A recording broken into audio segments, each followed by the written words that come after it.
Olá, povo de Deus, sexta-feira da 28ª semana do Tempo Comum, 16 de outubro de 2020. A nossa reflexão de hoje é a partir de Efésios 1, 11, 14 e Lucas 12, 1, 7. Já dissemos que a carta aos Efésios é bastante focada na igreja, e não tanto na igreja local, mas sim universal, que está acima das diferenças de cada igreja. A outra marca fundamental da carta aos Efésios, a questão da parousia, da reflexão sobre o fim dos tempos. Sabemos que os cristãos de segunda, terceira gerações já começavam a abandonar o antigo slogan "Jesus em breve voltará". Percebiam que não seria bem assim, que a volta de Cristo já não seria tão iminente. Era preciso mesmo começar a organizar a comunidade para um período mais longo e preocupar-se com o crescimento pessoal, espiritual, místico. Isso marca a carta aos Efésios. Significativo comentário traz a Bíblia de Jerusalém sobre as bênçãos presentes no relato do primeiro capítulo de Efésios. Primeira bênção: em Cristo Deus nos escolheu, chamado dos eleitos à vida santa, iniciada de maneira mística pela união dos que creem em Cristo glorioso. Segunda bênção: o modo escolhido para essa santidade, isto é, o de filiação divina, cuja fonte e cujo modelo é Jesus Cristo, Filho único. Terceira bênção, a obra histórica da redenção pela cruz de Cristo. Quarta bênção, a revelação do mistério. Quinta bênção, a eleição de Israel, que se torna a herança de Deus e sua testemunha na expectativa messiânica. E sexta bênção, o chamado dos pagãos a partilharem a salvação que antes era reservada com exclusividade a Israel.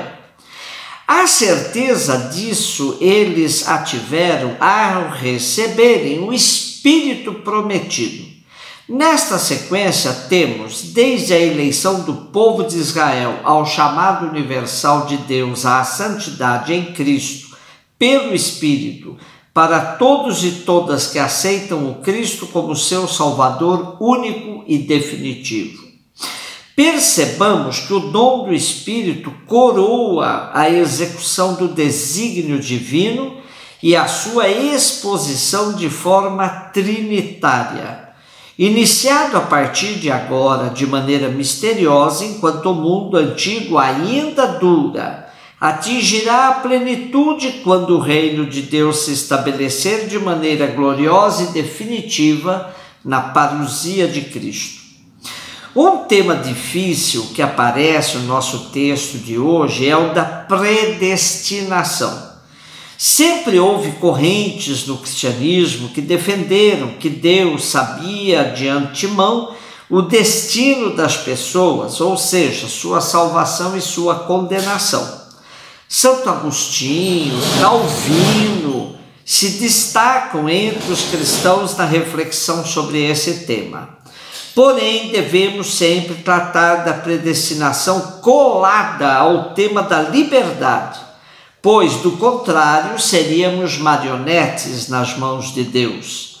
Hoje, os pentecostais, católicos e evangélicos gostam de repetir que Deus tem um propósito para cada situação humana.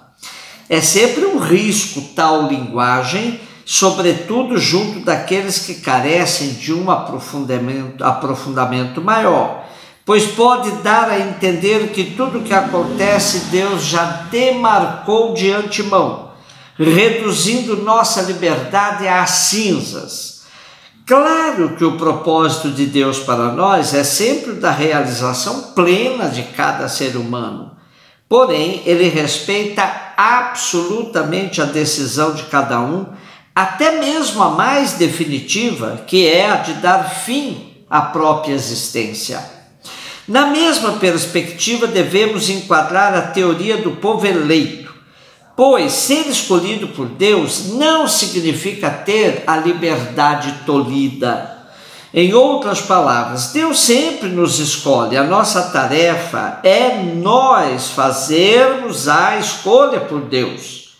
O salmo de hoje diz: feliz o povo que o Senhor escolheu por sua herança, o que deve ser entendido por toda a humanidade, pois a escolha de Deus é sempre inclusiva, nunca excludente. Por isso, o próprio salmo também vai dizer: feliz o povo cujo Deus é o Senhor e a nação que escolheu por sua herança. Essa é a nossa missão, escolher Deus por nossa herança. Lucas 12, de 1 a 7. A hipocrisia das autoridades judaicas sempre foi um tema presente nos discursos de Jesus. Hoje ele alerta aos seus discípulos para que não caiam no mesmo esquema dos fariseus, que se mostram os mais justos dos homens. Porém, por dentro, qual fermento na massa, sofrem infiltração em todas as dimensões da existência pela dissimulação, falsidade, até mesmo podridão. Por isso, diz Jesus aos seus discípulos: guardai-vos do fermento dos fariseus, que é a hipocrisia. Embora haja em grego o vocábulo hipocrisia, interessante que ele nos sugira a combinação de duas palavras, ou seja, hipocrisis. Poderíamos assim entender que hipocrisia é uma pessoa de baixo discernimento, uma pessoa de baixo critério para julgar, o que resulta ser falsa, dissimulada, de comportamento dúbio, ambíguo, suspeitoso. O biblista Jaldemir Vitório destaca: a metáfora do fermento aplicada à hipocrisia é significativa. Como o fermento, ela se infiltra no coração das pessoas, transformando-as por dentro. Da mesma forma que se pode distinguir a massa fermentada da não fermentada, assim também a presença da hipocrisia seria claramente perceptível no modo de proceder dos discípulos. Escondê-la seria impossível. Jesus não tinha dúvidas. Não dá para o discípulo do reino ser discípulo do reino e hipócrita ao mesmo tempo. Já na segunda parte do texto de hoje, Jesus afirma: não tenhais medo daqueles que matam o corpo e, depois disto, nada mais podem fazer. Mostrar-vos-ei a quem deveis temer. Temei aquele que depois de matar tem poder de lançar no inferno. Sim, eu vos digo, temei a este. Aqui está outro tema de difícil compreensão, o temor a Deus. Esse temor só pode ser entendido como reverência ao nosso Criador e Pai. Nunca deve ser confundido com o medo.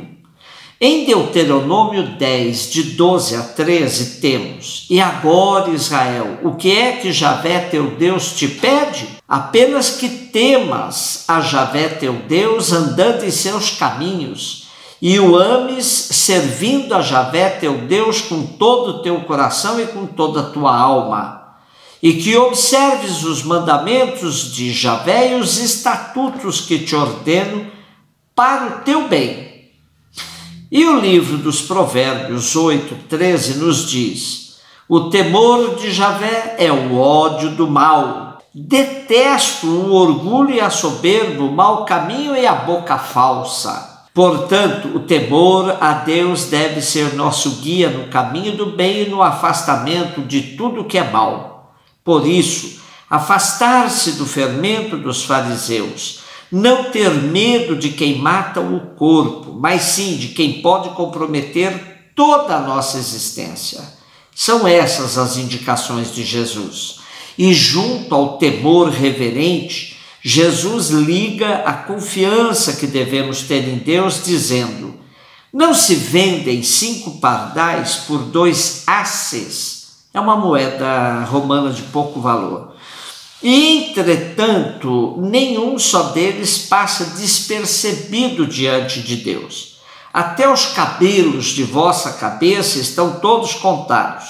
Não tenhais medo, pois valeis mais do que muitos pardais. Infelizmente, o que vemos hoje é uma sociedade marcada pelo fermento do ódio, da mentira, da corrupção, da hipocrisia mesmo.